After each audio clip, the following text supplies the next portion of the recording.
If you see a trig function of 2 times an angle, I would definitely start by trying to expand it using one of the double angle formulas. Here are the double angle formulas. Notice cosine has 3 different formulas that you can use. And these two really come from the first one because sine squared plus cosine squared equals 1. So if we were trying to substitute that cosine squared x, we could subtract sine squared over, and we could substitute a 1 minus sine squared in for cosine squared, and then we simplify and get this formula.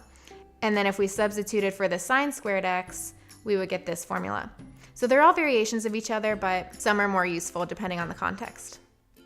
We've done a lot of solving and verifying using the unit circle, so this is an example of something where we won't be able to use the unit circle. Find cosine of 2x, so immediately I know I'm going to be using a double angle formula. Let's start by drawing a triangle. X is between 3 pi over 2 and 2 pi, so somewhere between 3 pi over 2 and 2 pi, I'm going to draw a line somewhere in that quadrant. We have a point. And then we can drop a perpendicular line to the x-axis. No matter what quadrant you're in, always a perpendicular line to the x-axis. So we went right and down to get to that point. Now filling in the numbers, think SOHCAHTOA. Sine is opposite over hypotenuse. So opposite over hypotenuse. Opposite is 4, hypotenuse is 5. But there was a negative. We have to figure out which number the negative goes with. The hypotenuse, no matter what quadrant you're in, is going to be positive. But here, to get to that point, we went down.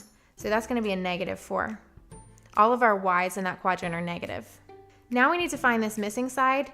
A missing side of a right triangle can be found by the Pythagorean theorem, a squared plus b squared equals c squared, but that's -4 squared equals 5 squared. You just need to make sure that the hypotenuse is by itself. We can subtract 16 from both sides. Square root both sides. Don't forget to plus or minus square root. We get plus or minus 3.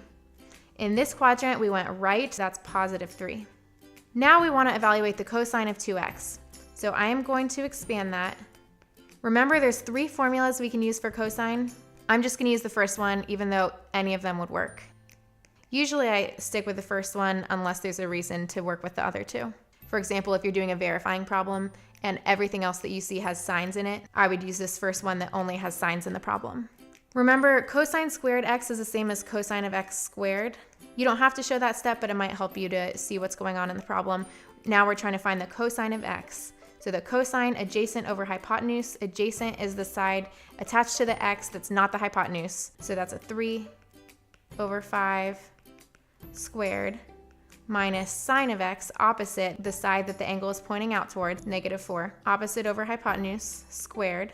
We can square both 9/25 minus 16/25, which is -7/25.